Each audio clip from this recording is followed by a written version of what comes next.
Welcome to the Successful Home Inspector Podcast, where we discuss everything you need to know about home inspection from A to Z. Brought to you by Preston Sandlin and Home Inspection Carolina. We're here to share some success stories and some not so successful stories.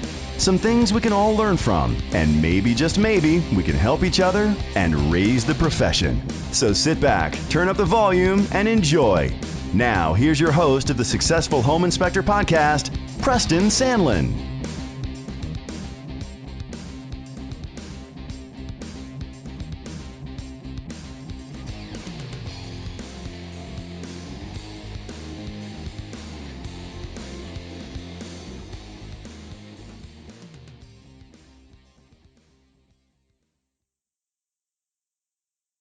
Hey, home inspectors out there, I'm here to bring you a strategy that will increase your business, and it's easy. Go to homeinspectionflyers.com, get you 5 flyers, put your logo, your information, your testimonials in there, send them off to the printing company. Within a week, you get a box full of flyers at your door, ready to go. You've got all your marketing materials for the month. Take out flyer number 1, that whole how many offices you serve. Hit those offices with those flyers and candy, and hope you have candy bowls in those offices. I'm telling you, you will increase your business. Pick out some flyers you can get into. Again, homeinspectionflyers.com. Here's the formula. Homeinspectionflyers.com. Get the flyers, fix them up, send them off to get printed. They come to your door. You take them. You get candy. You go to the offices, and you will increase your business. Thanks for listening. Well, I have a special treat for you today. This is a home inspector that I've admired for a long time. He's also an instructor, and I just took a really good mold class with him. This is David Sherwood out of Connecticut with Sherwood Home Inspector Services. How you doing this morning, David? I'm doing great. How are you doing? Good, good. And thank you for letting me switch the time. I got a presentation. We were going to do this yesterday, and I got a last-minute presentation, and Dave was gracious to let me switch the time. But so, David, tell us a little bit about you. We'd like to get to know you personally. Sure. Well, I live in Connecticut, a beautiful area of the country. Of course, there's so many of them. Love to travel and do quite a bit of that with my teaching now, and love to spend a little time in each area and do some fun stuff to, whatever's in the area. I have one daughter, as you know, Jen. Great woman now, and she's down in the D.C. area. And what do I do for fun? Well, let's see. I do karate, and still love the game of basketball, which I coached for many years. Oh, wow. Play golf and travel. And then I love to spend time with Dee and see what the world has to offer. Cool.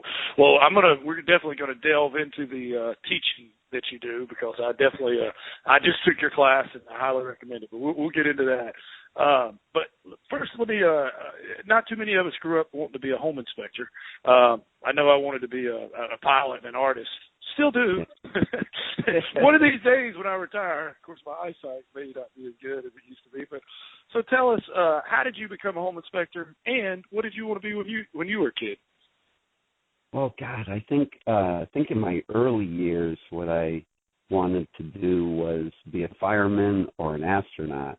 And then as I got into my teen years, I really wanted to do something with electrician, but I also wanted to be a business owner. And so I got kind of torn, went to a trade school and took up the electrical trade, and then went to college to become an electrical engineer, and kind of went from there.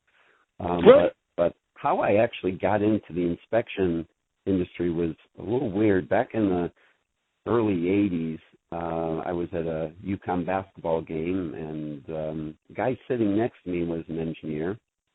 So we got chatting during the breaks and halftime and such, and he said he was retired but did home inspections. So I said, well, what's that?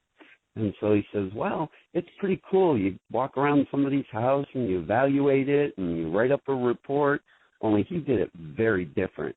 He would go out when nobody was at the house, do a full evaluation, make notes, go back. And, of course, back then there weren't a lot of computers around, so typed it up on a typewriter, mailed it, snail mail to the client.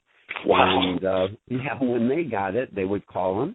He would hit a timer and charge them by the minute for phone consultation. Oh, my gosh. Wow. That's crazy. So I thought, well, this is great, but I wouldn't do it the way he's doing it. And after maybe a year and a half, we'd do 3 or 4 months. And after a year and a half or so, he said, you know what, I'm heading to Florida with my wife. Do you want the business? So there really wasn't much there. He was connected with about a dozen realtors, and like I said, doing 3-4 months. So it was a part-time gig. And I said, sure, I'll do it. And so I took him over, and I actually had a realtor friend of mine who I approached about it, and she says, Dave, it's a dead business. There aren't many people that do it. They're done on about 10% of the homes. But, if I ever run across a case, certainly I'll refer you, love you, and I'm sure you can do it. So I took it over. Yeah. And back in 82, she gave me a call, March of 82, and said, Dave, I think I have an inspection for you. I said, cool. So I went out, and when I got to that, now I had done about 35 inspections with this guy before he took off.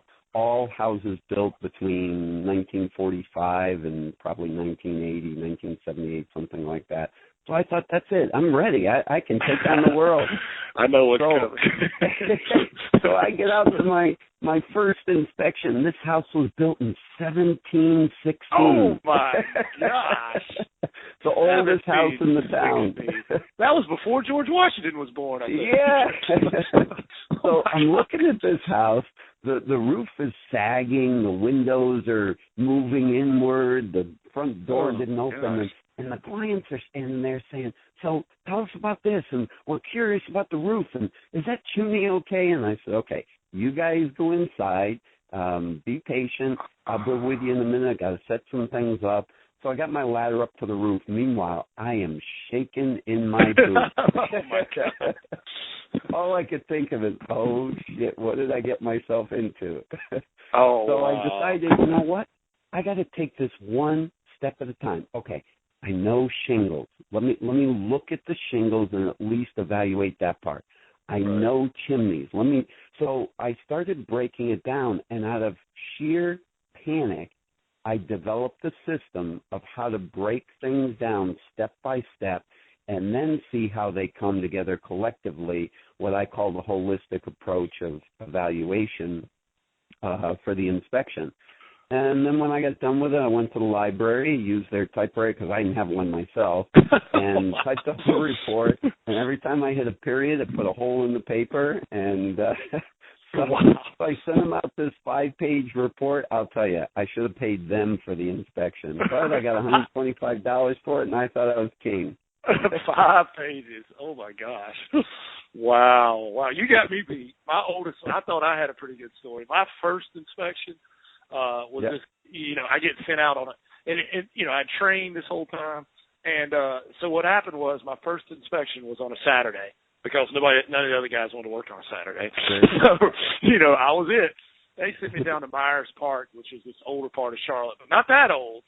I mean, it was built, I think it was originally built like in the 20s or teens or something, but it had like 4 or 5 additions. And, so there were actually like 4 crawl spaces, 4 attics. And I mean, my very first, and the same way, and because it's a Saturday, everybody's there.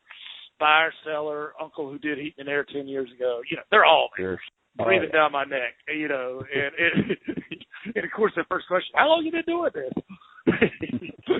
And the wrong answer is, this is my first one. Yeah, right. But, now. I've had background doing construction. I always tell my guys, too, when you get asked that question, that's like a resume question. Sure. All of your life experiences have led you to this.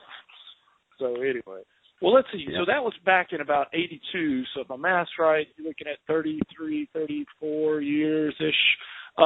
You've been in the business. So tell me about some of the changes you've seen in those 30-some years, Dave. Wow. I mean, it's been a whole evolution during that time period. Back then, about 10% of the transactions actually had what we consider a home inspection. And of course, as time went on, ASHI was really starting to rev up. And back then, when I became a member of ASHI, they came to a nearby area, and I guess there was probably 3 of us that took the exam, and it was both a written and oral exam. And the oral exam was an interview by 3 guys who fire questions at you and see how you handle yourself and so on. So they don't do any of that anymore. Very, very different 8-hour exam, and you're afraid to go to the bathroom. So, that whole process has changed immensely as well. And of course, over time, homes have changed significantly. So you've got to change with it, and you've got to constantly be updated, and you really ought to have a bunch of contractors in your hip pocket, so when you see something new, you can call on them and say, hey, what do you identify about this? Now, of course, we've got Google, but, man, half the time you can't trust what's put on Google. So, it's one of those things that you have to really evolve with it. And of course, we've gone from my original report of 5 pages to now a 35-page report, and everything's automated, photographs and whatnot. And of course, having the clients with you, I think, is an important facet to it, as much as sometimes it's uncomfortable or it slows you down. It's an integral part. They're the ones paying you. They're the ones that desire the information, and they ought to be able to see the house through your eyes, uncolored or untainted by your own wants or thought process. So that's kind of my take on it, and where we've evolved to a company. And really, my company, we have 9 inspectors and 3 interns at the moment.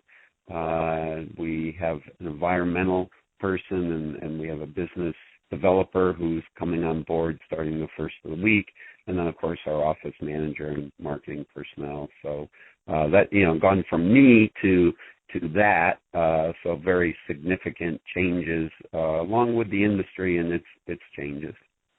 Awesome. I want to back up on something you said there, Dave, that I've come to that same conclusion about the client being there. Of course, like, all inspectors, when you go out to do an inspection, you're kind of like, if the client's not there, it won't take me as long because I won't have to answer all the questions and all that. But if you back up on it, I mean, honestly, it is so much better for the client to be there because they can answer those questions. I mean, you can answer their questions, and there's less chance. I feel like more problems or arise if I looked at complaints or whatever.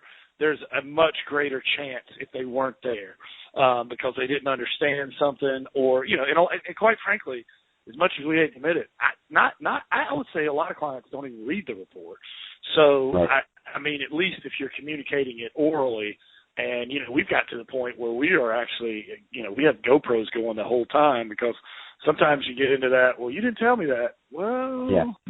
Let me back up the tape here. Good point.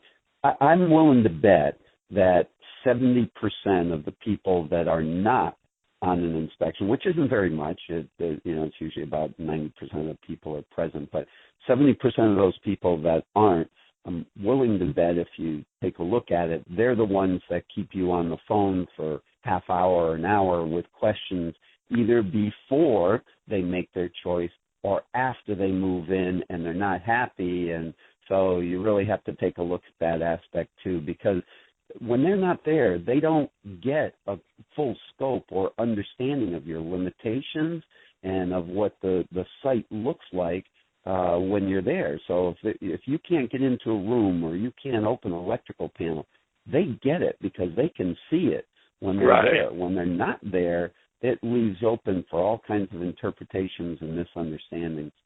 Right, and I can't tell you, Dave, how many times, we've done an inspection, the person wasn't there, and they move into the house. I think in their mind, they paid for an inspection, they have a realtor, they have a closing attorney. everything's turnkey. They don't really have to look at anything except just sign papers. Sure. And then they get in the house and, the heat doesn't work or there's a roof leak or something. And, they're calling us, hey, we had an inspection. Why is this happening? And, and of course we're, nice and all that and let us look at the report and go back. And it was on the report.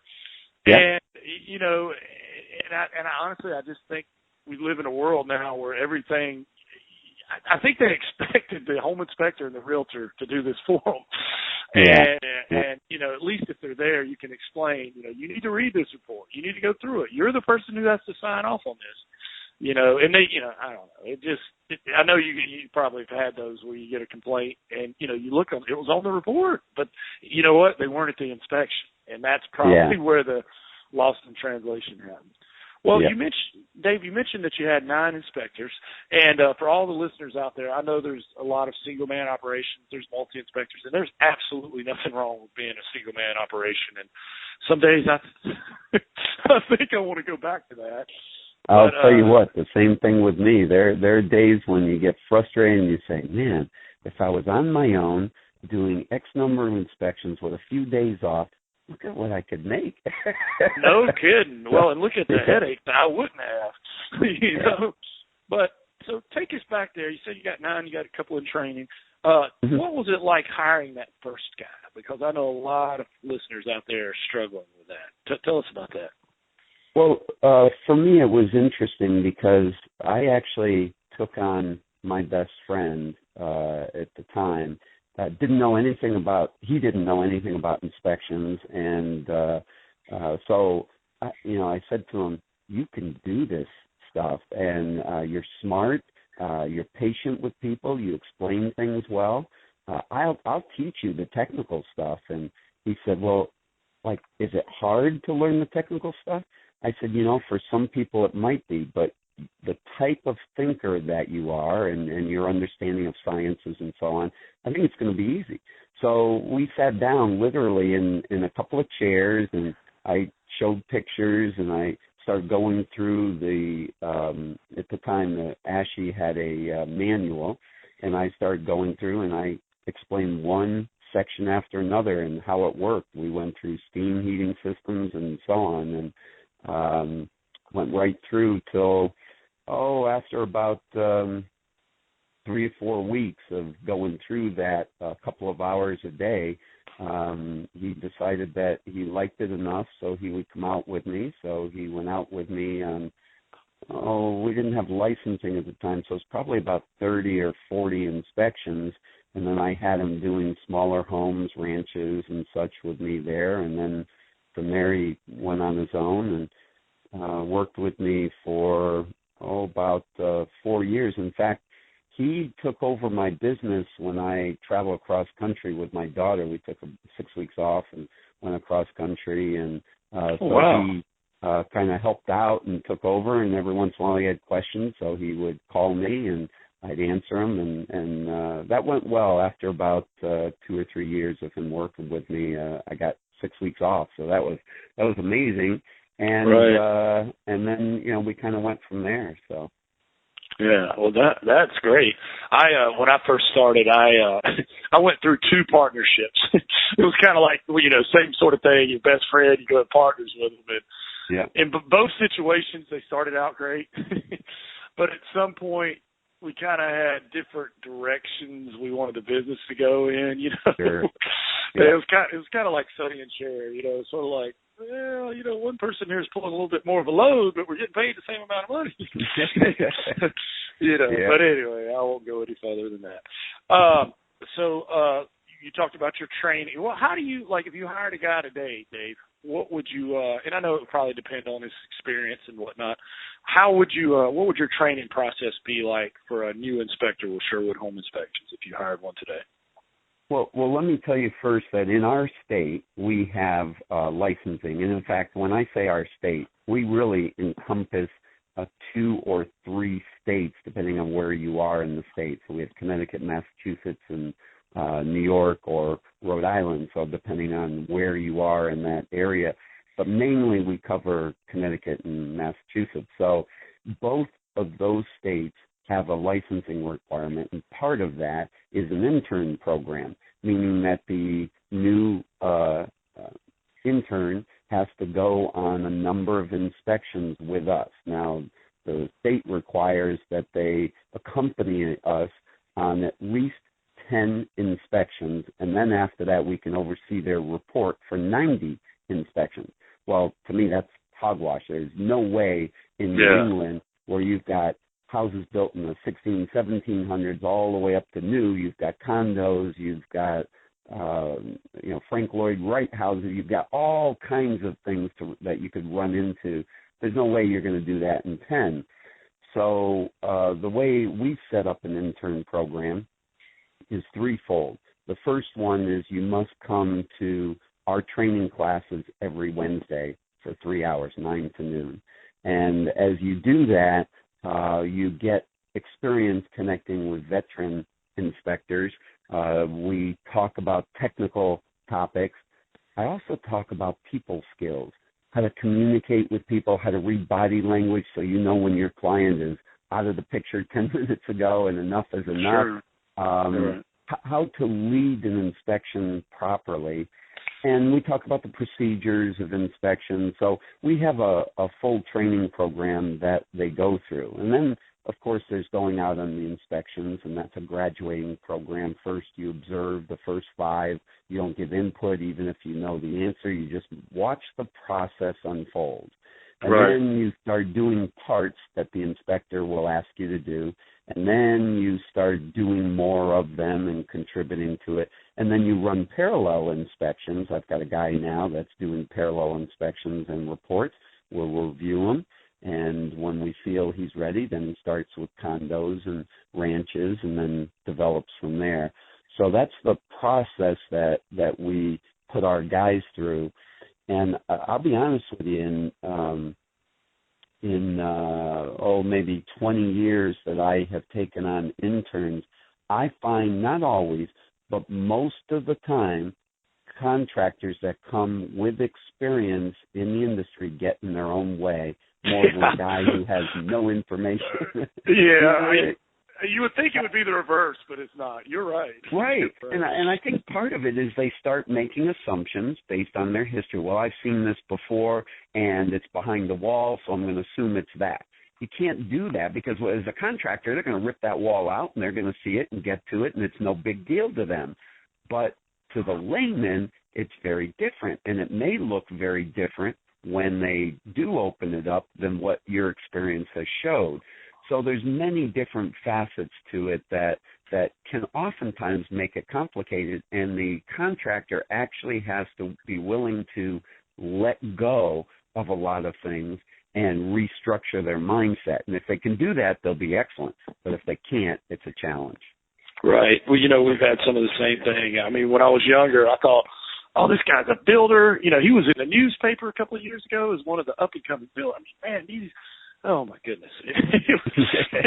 Yeah. And, I've had other kids, that, straight. And, there's people always tell me, who's your avatar for an inspector, so to speak? And there really isn't. I mean, what I mean by that is, I know a lot of people say, well, I'd like an older guy who's been around, blah, blah, blah.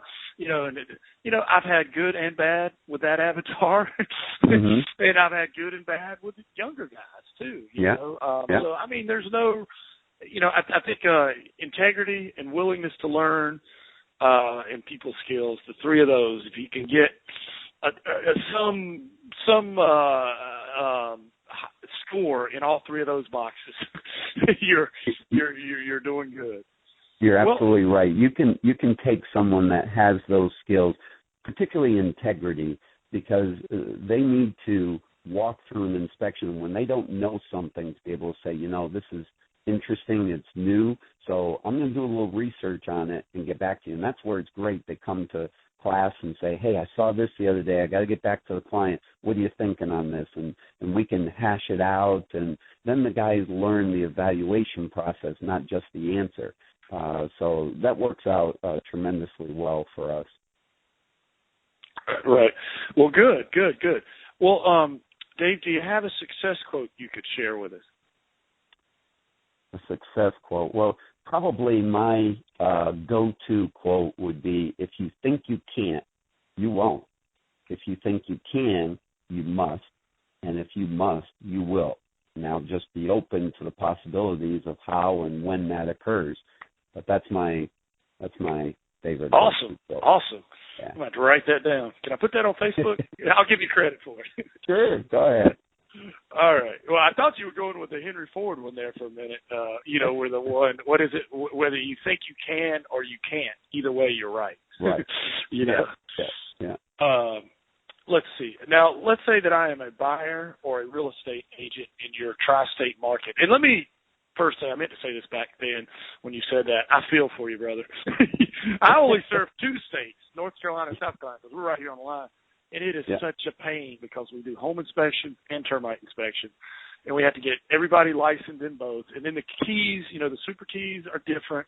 We have to get it is just such a pain. And, the forms are different. Even the procedures are different between Massachusetts and Connecticut. And Massachusetts they are not a state. They are the Commonwealth of Massachusetts. And they make it very clear, and they are just their own entity. It's a very bizarre and not very conducive or friendly environment. So very different than Connecticut, which is more laid back and structured. So. Right. Yeah, and I know people have different political whatever. And I love Boston. We went there to visit. Yeah. But I'm quite aware that Boston has a very liberal, look at all the politicians who come out of there. And right. Typically, liberal areas are nice places to visit, but not the greatest place to conduct business in. Yes, that's right. It's difficult, very difficult. Yeah.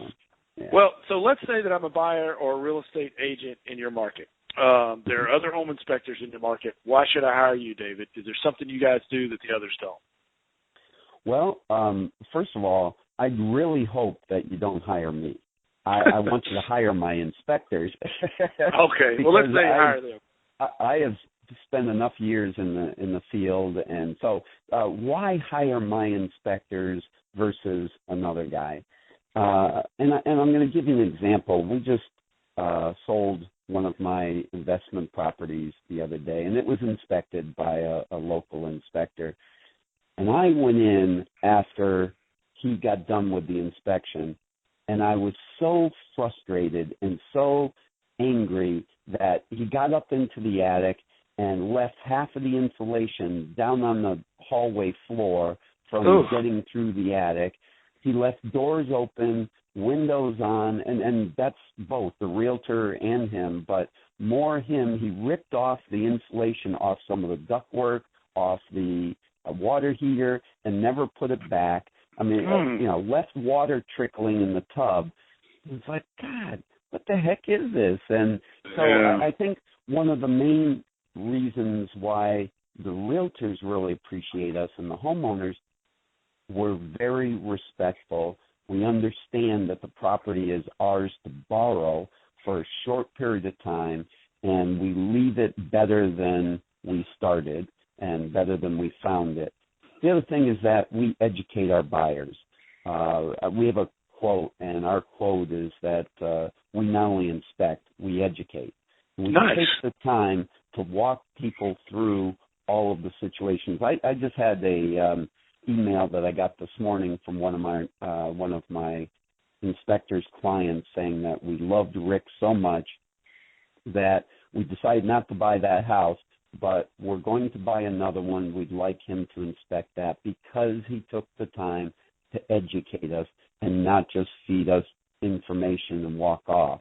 So we appreciated learning about how the house functions and how we're going to have to take care of it. So I think that for us, what realtors and buyers like about us is we respect the houses we go through, and we take such good care of our clients through the process. And the realtors just love that. It makes them look good and feel comfortable with us. Awesome. Well, Dave, on the other end of the spectrum, you know as well as I do that if you do enough inspections, you're going to have an unhappy camper. Sometimes it's legit, sometimes it's not. But how do you handle an unhappy camper? Do you have a process? What's that look like? Yeah, well, we have a couple of processes. First of all, we have a 200% satisfaction guarantee. If somebody calls us and they're not happy, but it's within the time period, 24 hours of the time of the inspection, if they don't think we did the inspection that we promised at the beginning of our inspection, we just give them their money back and we'll pay for another inspector to come out and inspect it. So because of that, it forces my inspectors into being very clear as to what we can do and what we can't do, because they know if we get that, if we have to inflict that 200% guarantee, they're not getting paid. So there's that component to it. The other piece is if we do get a complaint, or when we do, I put myself in their shoes.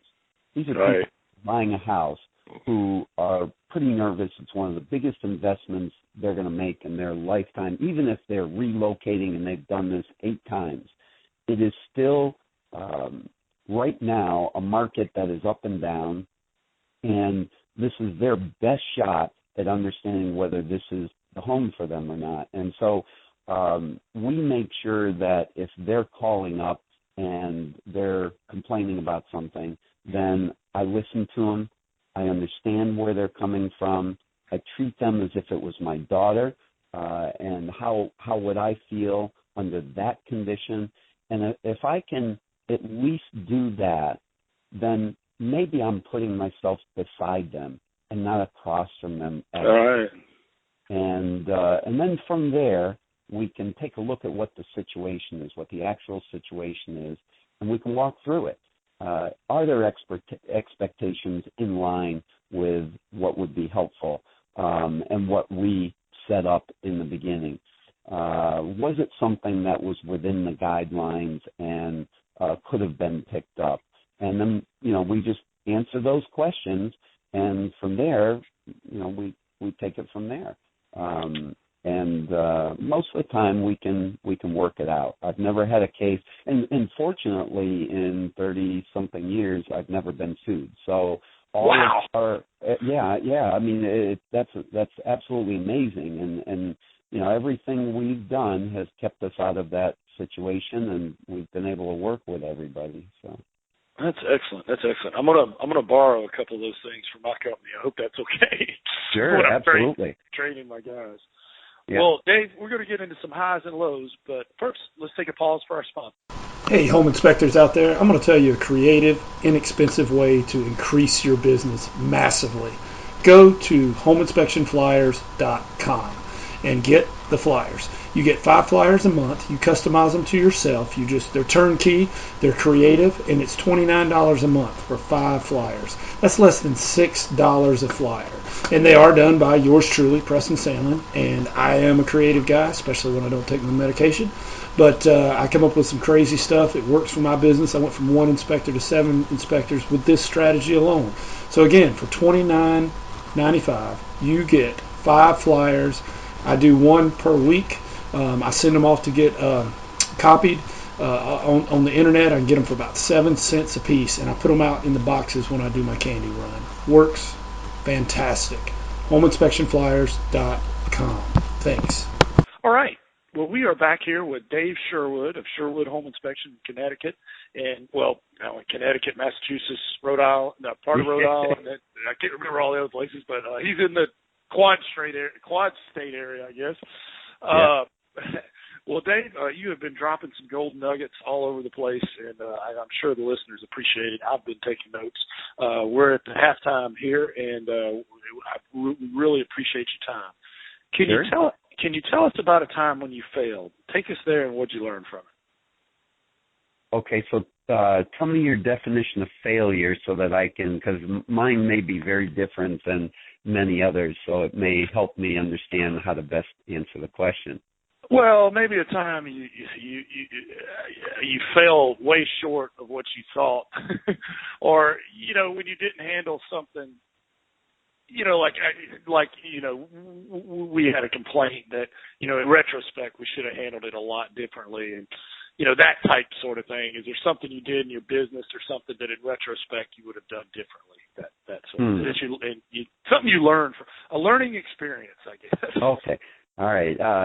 Because it's interesting, my definition of failure is it is different for others than it is for me. What I mean by that is I'm very cognizant that when I talk to my inspectors and to clients, that I understand they didn't fail. They tried something and it may not have worked as well as we would have liked, and then we move on. For me, however, I have a little different standard, so that's a tough one. I don't ever want to make a mistake, and if I do, I want it to be a very small one, and I will certainly learn from it and adjust very quickly. But I think if I look back on my experiences, probably the biggest mistake I made was creating a picture of what I wanted my company to look like and being a little more rigid with it than would be helpful. I think planning your business strategy and your direction is very important, and being able to write it out so that you can plan and coordinate your efforts in an efficient manner initially. However, slowing down and being open enough to watch for changes that come naturally. And by doing that, it would make things easier. I had an experience very similar to you where I had a partner for a number of years, and the two of us thought very similarly. Things went along smoothly until such day that, I had a young daughter. I was coaching her in basketball and her teams and wanted to spend a lot of time with her. So I said to him, you want to work weekends and nights, you go ahead and do that. I'm going to take that time off. I'll pay you extra for it. We'll pay you extra for it, and so on.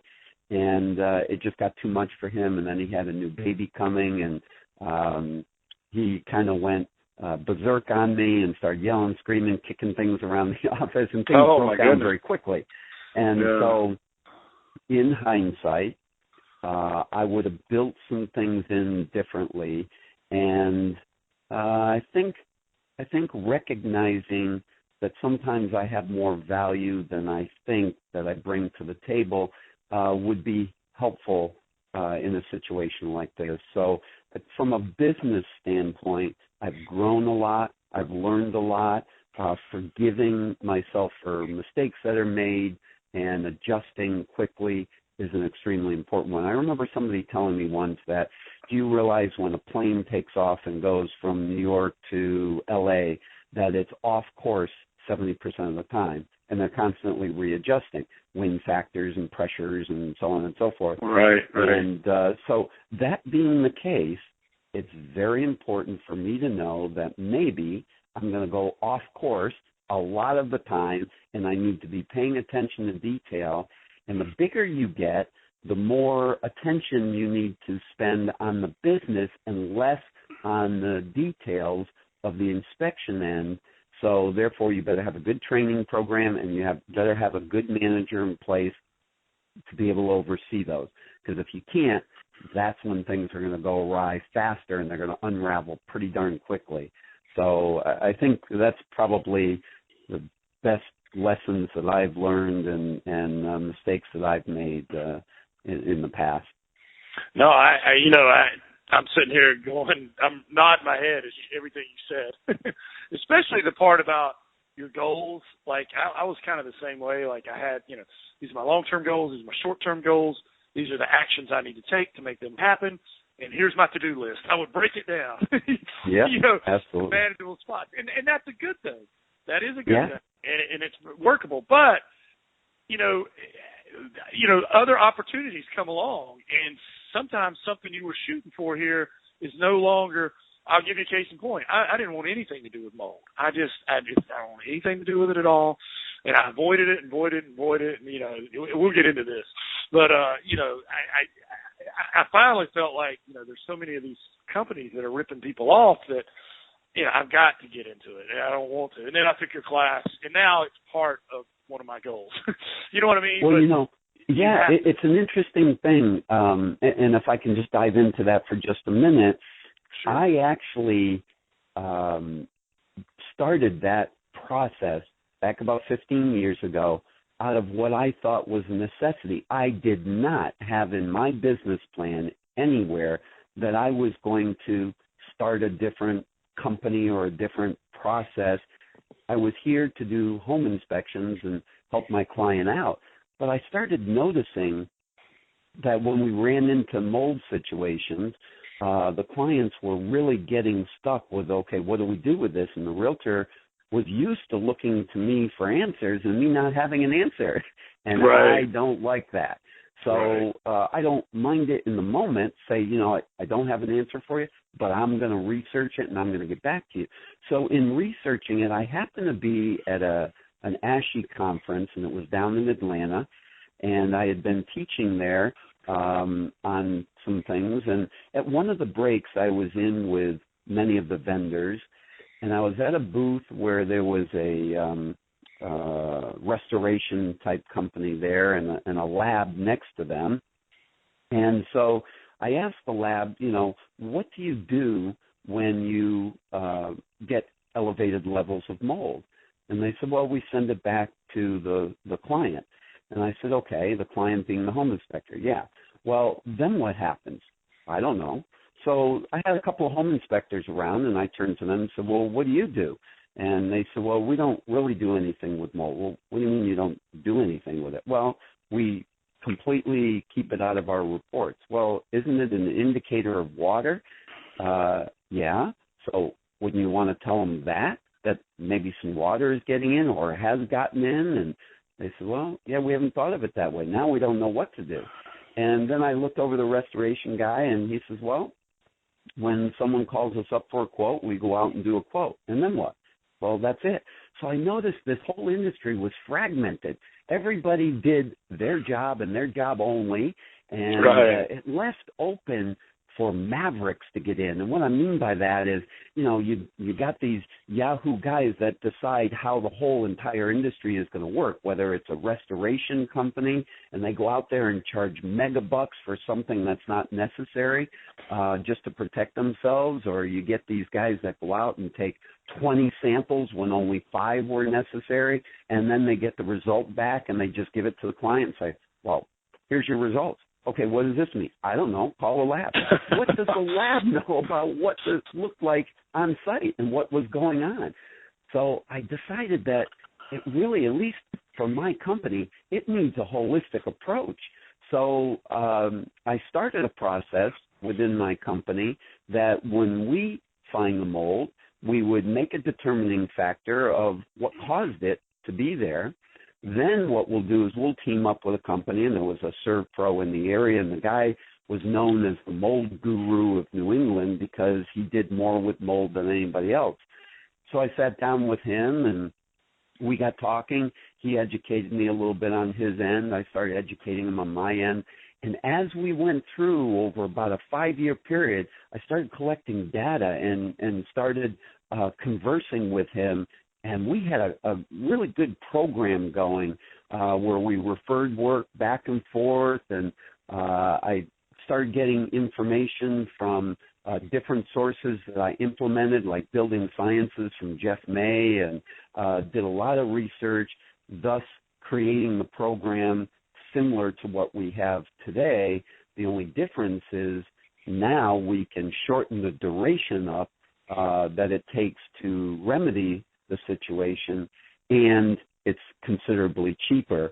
And so we now have found a program that the realtors absolutely love. I mean, when they run into a mold situation, they are on the phone immediately with us. We are their go-to people, which in some opinions makes us the hero. So I think that it was out of seeing something fragment. And now, of course, this has created a whole change in my business plan and my business structure, because if I'm spending so much time with this and teaching others about this program, That means I've got to do something different back home in Sherwood Inspection Services, and I need to make some adjustments to have a manager there and so on. So, sometimes when you have a business plan and you have a direction, be open to what comes your way, other opportunities that may blend or assist. And I have a big thing that I really want to assist others in helping people. I want to build win-win-win relationships, meaning it's got to win for the end user first and foremost, which is our client, and then it's got to win for me and it's got to win for you. So if we can build that kind of relationship, you can't do any better than that. And that's the mark that I'd like to leave with. And so as I build this mold program and as I built my home inspection company, all of my inspectors came on by understanding that I am going to make you the best inspector you can possibly be. So that's a win for you. You then need to make sure that you're making it a win for the client by giving them the best inspection you can possibly give them on that day. Right. And so, then it's a win for the realtor, so it's a win-win-win situation, and it works well that way. Absolutely. Well, I'm going to back up and delve into a couple of things that you said. First of all, the overall to the question is, I think, which the takeaway from it is, it's good to have goals and go for those goals. I mean, you shouldn't go through life just reactionary, like, what's going to happen today? But you need to be flexible in those goals or methods, maybe, because things come along and things change, and not be so rigid to go. It's a little bit of both. But since we got into the mold thing, and I do want to talk about that because I just took your class, and I think we're moving towards, we want to do the best job. Well, we've always wanted to do the best job for our client. Let me say that. But, I've just seen so many people, like you said, that they just didn't know what to do. And it also left them wide open for some charlatans to come in and charge them for a bunch of stuff. Now all the mold remediation folks, I'm not saying, I mean, there is toxic mold. There is times it's called for full remediation and all that. But I've seen a lot of, companies do a full remediation they never tested ever. They just, wanted to max out the amount of, revenue they could get on this job, regardless of whether it needed it or not. So two things I want you to talk about, if you could. First of all, what you're offering, and like the class that I took, and what and first of all, what you're offering as far as testing in the classes you're teaching, and then the second part is what is I guess the Green Home Solutions, a little bit about their process and why they can take care of the mold at a much less cost than the traditional ways. So I'll let you take it from there.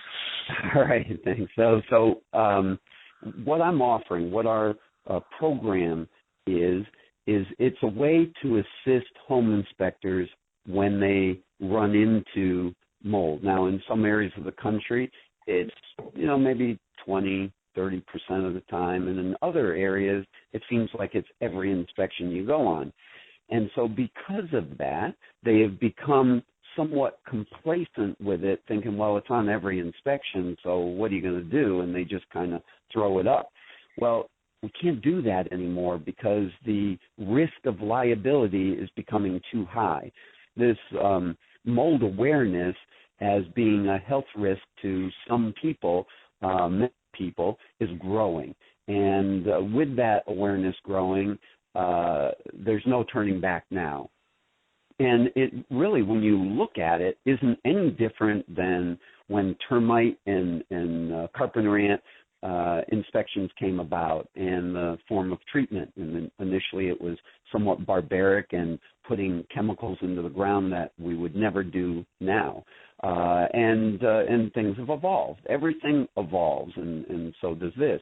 Radon. When radon first came out, the mitigation systems were, maybe $3,000, and it was, trying to figure out how all of this is going to come together. Now it's just, okay, you got radon, you put a system in, and you move on.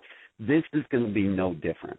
Now, we've been bouncing in this industry for some 20 years or so, and like I said, it was very fragmented. It's now coming together. And so what my program does is I've developed a certification class to be able to teach inspectors about mold, the facts of mold, where there's a lot of misinformation out there, including on websites and such. So I will teach them the facts of it and walk them through step by step what the process looks like when you identify mold, what the holistic approach of looking at all the factors, what caused the mold to grow, what can be done about it, testing, pre-testing, and post-testing. So it puts the entire package together. No more fragmentation, a nice, smooth process. And the realtors will love it, the buyers will love it, because there's some hand-holding going on all the way through the process. Now, one step further than that is we have now created a company called Testall, and this company will help inspectors through it. So no longer are the inspectors kind of left out there alone. You'll be our eyes. You'll go out and you'll take photographs and you'll fill out a questionnaire and you send it in. You send the lab your samples, and then from there, we'll take what you saw, the information you gave us, we'll collect the report from the lab, and we put it together in a report so it saves you time. The amount of time we found that most inspectors were spending once they did the mold test was they would spend about a half hour to an hour. Some of that's writing the report, interpreting the lab, if they did that. Some didn't. And some was on the phone with the client trying to explain things. Well, that's what inspectors don't need, is more time being occupied by something different.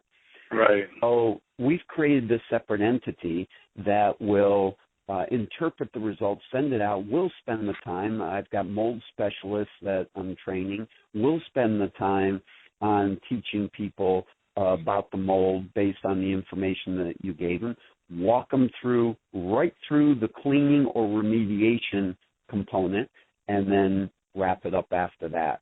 So this will assist the home inspector. It will assist the realtor. Everybody can see what's going on throughout the process and where it is in the timeline. So that then brings us to, okay, for years we've worked with these restoration companies on it. And by the way, the procedure that restoration companies have used has really came from the asbestos world out of necessity. Because when this started becoming a big environmental issue, the industry said, well, what standard, what protocol do we pull it from? So they pulled it from the asbestos world, which meant tenting everything, building that containment vessel, all the way through media blasting and all kinds of really barbaric and overblown situations for it. But the other thing is that back then there weren't a lot of reliable testers. And so you take a look at it from a restoration company's perspective, and they say, okay, we've got to go out and do a job. There aren't a lot of people around here that are going to test it and make sure that it's done right. We don't want the people coming back to us with any problems later, so we're going to go far beyond what we really need to protect ourselves. Right. And so they did, and that got very expensive. So that's why the cost of remediation got out of control and went as far as it did. Now, you also get the people that are somewhat shysters, and they, will throw their 2 cents into the process as well, which exasperates it. But for the most part, these guys did it because that's what they were being trained and taught on, how to protect their company and how to make sure that they resolved it all the best that they could. Now we're getting more and more testers who understand the full process, which, by the way, when the restoration company got involved and they did the restoration, that still doesn't take care of the water intrusion problem that caused the mold to be there in the beginning, unless it's a leaky roof or a leaky pipe. But there are so many other facets involved with that we can't forget that part. ventilation, insulation, conditioning of spaces, vapor barriers, moisture barriers, and on it goes. And you know as well as I do, homes are changing. They are never going to go back the way they were before with little insulation in the wall and lots of air exchange and movement. So therefore, we need to address that as part of this situation. In most cases, not all, right. In many cases. So right. This program is a certification program, and it's based on EPA protocols. It's based on standards by Industrial Hygienists Association, and then it walks right through the process to the cleaning and remediation, which then brings us to, okay, what is Green Home Solutions and companies like that? Well, as I mentioned, for years, they used to remediate gut. They would build up tents and they would pull all the sheetrock down and wood, and then they would get in there and media blast. Media blast is like using sand, but now they've gone to baking soda and crushed glass and crushed walnuts and such much finer material. And then they blast down the wood to get all the particles out of it, and right. then they would go ahead and reconstruct it. Well, now they have this enzyme-based cleaning solution. Green Home Solutions is one of the companies. They're not the only one, but they're one of the first and foremost and one of the best that I have seen around the country at being able to use an enzyme-based cleaning solution to be able to take care of the mold without gutting everything out except for those areas that have significant water damage. Right. So they then bring the cost down significantly and the timeline, which is the most important thing. So in a real estate transaction, instead of taking 30, 31 days to resolve this mold problem, we can do it in 7 to 10 days to resolve the mold problem. Much more palatable in a real estate transaction, and that's why the home inspector plays a key role, and the realtors absolutely love them for it. Yes, I'm in the process of because I think it can help our clients. I mean, I've been there. Well, I took your class, Dave, and that's what I wanted to get out there to other people if they were interested. Let's say there's a listener out there, an inspector who's interested in this. What steps would they need to take? How could they get in touch with you to find out more about it, and maybe to sign up for one of your classes and whatnot? Sure. I would say the best thing that they can do would be to email me, and if they email me, I can get them set up in a class so that they can get this information. Now, there are two ways that they can take the class. There are live classes that are going to be going on around the country. And the other way is we have taped me doing a live class with questions and all. And so you can take that 12-hour class online to get the process going and then attend a live seminar coming up. So the easiest way to do that would be to email me, and then I can hook you up with that. Okay. Now I'm trying to think like the listeners now. So what if Dave? What if there was a home inspector out there who's interested in this, but he's already got, taken some mold classes, got some certifications or whatnot? Would you recommend that he still take this class because maybe there's a few things different, or what would you say to that person? Yeah, absolutely. I mean, there's a couple of things here. Is that just like me, when I started doing testing, my testing process has evolved over the years. And so for many inspectors, they picked it up as kind of an adjunct to their business, which is a great thing to do, but it's evolved. And so taking the class will help them help their customers with this new way of doing things, and it will get them connected. So absolutely, I think that taking the class, they will learn some things out of it. They'll probably be able to share some things. And most importantly, they'll be able to adjust or tweak their system to better protect them, better help the client. one example that I use quite often is, okay, when you are going out, if you're currently testing, that's a wonderful thing. And when you do go out and test, what kind of test are you doing? And they said, well, air samples or swaps. No.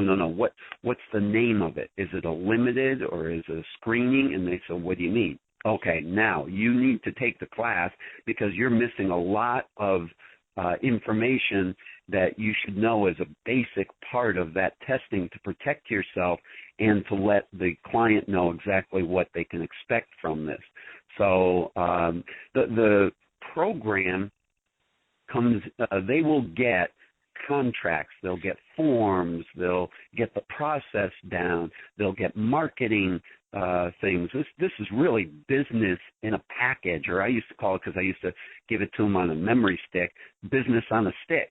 And it's got everything in it that people need from beginning to end, protocols, handbook, you name it, all the way through marketing supplies and so on. So it's got everything they need. If they've never done testing before or they've been doing it for years, and this tweaks it and puts them into a program that will speed things up for them, that will help catapult them. And the other thing is, I ask people, okay, you've been doing testing now. Do you do pre and post testing? What's that? Well, that's prior to any remediation. Well, sure. Now, what about after remediation? No. Well, now you're missing half your business. Let me show you how to get the other half of the business. And then the last part to the program is they will get work coming in through our network. We are in desperate need of people around the country to help do some of these through insurance companies and through other means. So this program is a very robust program and has a lot to offer for them as a part of the business. And I'll tell you, one of the inspectors, Rory, that we work with, has gotten so involved in this that he says, Dave, I've had to hire 3 new people just to handle the amount of mold jobs that are coming my way. And so, I appreciate it. Wow. And it's working out great for us. But you've got to be prepared for that if you want that much. If you don't, then you just scale back and say, I'm a one-man operation. I really don't want to hire somebody else, but I at least want to handle what's coming my way from the inspections I'm doing. Great. That's okay. We set you up with that and walk you through that process. But for those that are in business and have multiple inspectors and say, geez, I'd love another revenue stream doing the same inspections I'm doing now, and it would be wonderful to have a few more here and there tests that I can do and spend, an hour and a half doing something else that brings in a substantial revenue stream. This is it. Yeah. No, and I look at it as, providing more value for the customer. And originally, I've talked to you a couple of times at some conferences, and I was like, yeah, that's nice, but mold's not part of my program. And then I just kept getting hit with these guys who are telling people they've got a mold problem and charging them $12,000-$13,000 when, I'm like, that is the driest crawl space I've been in. How can they be telling them that? I'm just when I come out of there. I mean, I'm not a mold expert, but I've been in a lot of crawl spaces. Yeah. You're absolutely right. Yeah, you're absolutely right, Preston. And I run into the same thing is I got a call from someone in the local area, husband and wife, and they're selling their home. They've been there 17 years. And an inspector came through and said, I think I see a little mold-like substance in the attic. I think you really ought to get it checked out. It's not a lot, but it's never going to go away, and so you might as well have it taken care of properly. Well, these people Googled and, got some names and had a couple of companies come out. Both of them were in the same framework as far as pricing goes. But he said literally one guy got up on the ladder, looked around in the attic, looked at it for maybe 5 seconds with a flashlight that he didn't think was even on. And then when the guy stepped down, he said, you definitely have a mold problem up there, and it's pretty bad. It's gotten into the insulation. It's under the new insulation in the old insulation. It's on your ceiling joist, and it's on the rafters throughout. So I'm going to recommend remediation, $17,900. Oh, my Gosh. We're going to take all the insulation out. We're going to this, that. And so the owner said, I didn't know where to turn to. And so I asked my realtor. She said, maybe you could help me. Will you tell me what's going on? So I went up into the attic. I went through the attic in its entirety, pulling insulation back, looking around. The only place I found any actual mold, and I took samples to verify it, was on the roof rafters in some areas and some of the sheathing. So I told them that what I recommended in this case was that they've upgraded the insulation. That part was great. But now they needed to enlarge the gable end vents to be able to increase the ventilation in the attic. No problem. He could do that, had someone come out for $2,000, got the gable ends done. The next thing I said is you've got to treat the mold because the inspector was right. It's never going to go away unless you properly treat it, and it may get worse. So this is what I'm recommending. Call Green Home Solutions, have them come out, HEPA-vac and fog. So they did at a cost of $1,200. So boom, for $3,200. Oh my God, these people. The wife was crying, literally in tears. Thank you so much for saving our transaction. We bought another house. We're stuck here, and we did not have $18,000 to correct this problem. And I said, nor did it need it. So that's the kind of situation you run into, and how good does it feel when you can help somebody in that kind of situation? Absolutely. Well, good stuff, Dave. Well, I know I've held you up. I've just got a couple more questions, and I'll let you get on about your day. We'll lighten it up just a little bit. Now, remember, this is a G-rated show when I ask this question. I told Okay. What's the wildest, craziest, or weirdest thing you or one of your guys have found on a home inspection? Oh, my goodness. You could probably write a book, I'm sure. We've had everything from pot plants to inflatable dolls. I have run into all kinds of things. I actually thought about how fun it would be to write a book of all the weird scenarios or situations that you've run into in a home inspection. It would give a few laughs and make you think twice about some things. But the weirdest thing I've ever run into, or craziness or wildest. Well, okay, so probably the most fascinating thing I ran into is I did a home inspection on a house. It was an old farmhouse. It had been in the family for about 3 generations, and I got to the basement, rubble foundation, stone rubble foundation, which is very common in older homes here. And the homeowner was there, and there were all these boards against one wall of the foundation. And I said, I just want to make sure that the foundation is intact here. Can we pull a board off or two? And he said, sure. So he pulled a board or two off, and there was like burlap type material behind it. And I said, I poked it, and it was kind of stuck to the back of some of the boards. And he said, look, let me just cut that out. I mean, this has been here since I was a kid. I don't know how long. I don't know of any foundation problems, but let me just cut it so you can see behind it. So he cut it open, and we looked in there, and there was a room behind there with shackles and all kinds of things.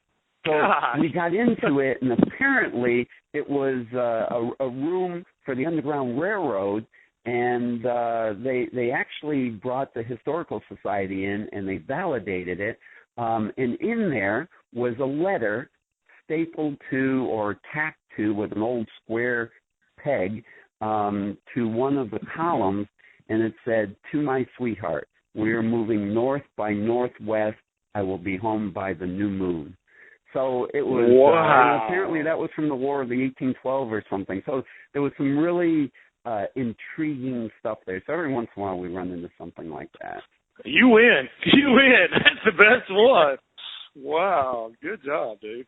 That's cool. That is very cool. We don't have any houses that old here. I love history. That part of me wishes we did, but the fact that I'm a home inspector is glad that we don't. Not to get too far off course, but we went to Europe. And if you ever go to Europe and tour around, everything is like 1,200 years old. Sure. I remember them modern part of the city, or the modern, what we call the fascist, architecture, which was the 1940s. Yeah, and I'm absolutely. like, and that's modern? The 1940s back home would be old. But anyway, anything that's not over 1,000 years old, they think is not old. Well, right. Yeah. Dave, do you have an internet or training or app, just some sort of resource that you've run across or you would recommend for our listeners? A resource that they could turn for training or marketing, or what would you recommend? Say it's a new home inspector in the business. What would you recommend? A resource for training or marketing for him? Wow. I think that a good resource for technical training would be ASHI seminars. Okay. And I think that they're really on top of their game there, and that can be helpful. And, of course, there's chapters all over the country. So attending those periodically would be really good. From a marketing perspective, I have not run across anybody that has a program developed as much as Mike Crow does and his organization. So I think that if somebody is out there that is looking to improve, sustain, or catapult their marketing program and their company to the next level, then I think Mike Crow's program is a substantial one, and it will help you rethink things and help you develop your plan better than you've got it today. So besides that, I think most importantly is what you and I are doing now, camaraderie and getting together and discussing things. I think that this podcast is extremely important for people. Home inspectors are islands, and there are a lot of little islands out there, and when you get stuck on an island, you only know and have only the resources that are present there for you. But when you start connecting them with bridges and you start connecting with other home inspectors, how much value that can bring you and help you see things under a different light and a different perspective. And that's what keeps you out of trouble. It's what keeps you moving forward. And it can be a lot of fun at the same time. Excellent. I love your metaphor there. I might have to steal that, but I'll always give you credit. No problem. That island and connecting with bridges. Well, we just got two more questions here, Dave, and you've been more than so gracious with your time. If you had to move to a brand new area equal to the size of where you are now, population, pretty much a lot the same, but the thing is you don't know anybody. But you still have all of your resources, all your training, all of that, room and board taken care of, and you had $5,000 to market with, basically, you don't know anybody. What would you use that $5,000 for the first week? Wow. Well, would I be bringing my brochures and things I've already got set up with me? Yeah. You've got all that. All right, so that gives me my foundation. So if I've got my foundation intact and I'm just taking what I have and moving it to a new territory, I would spend the $5,000 on realtor luncheons and filling the bellies of as many realtors as I could and befriending them. Man. I like that. That's why we're a day late on this call, because That's right, absolutely. Oh, cool. Good stuff. Well, last and final question. Is there anything that I should have asked you that I didn't? Wow. You've been really thorough, and you've asked a lot of questions. I think the one thing, if it's okay with you, I'll give my email address so that people absolutely. can contact me in regards to the mold or quite frankly anything. Sure. I have my go-to email address would be david@sherwoodinspection.com. And for those of you that are going to get into the mold program, I'll have a new one shortly, and that should be davids@testall.com. It's not up and running, but it will in the next couple of days. So there'll be that one. But if I don't respond to that one, it may be because it's not working yet in the next day or two. So just email me at david@SherwoodInspection, no S at the end, .com, and I'll be happy to help you out.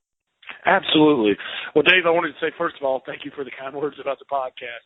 But also thank you, and I know all the listeners, thank you for you taking the time this morning and sharing all the gold nuggets. I'm sure, I'm positive that any home inspector that listens to this got something out of it that they can use or apply in their business. And for all of you that did, and you did, let's give Dave some likes on his Facebook page. What's your Facebook business page, David?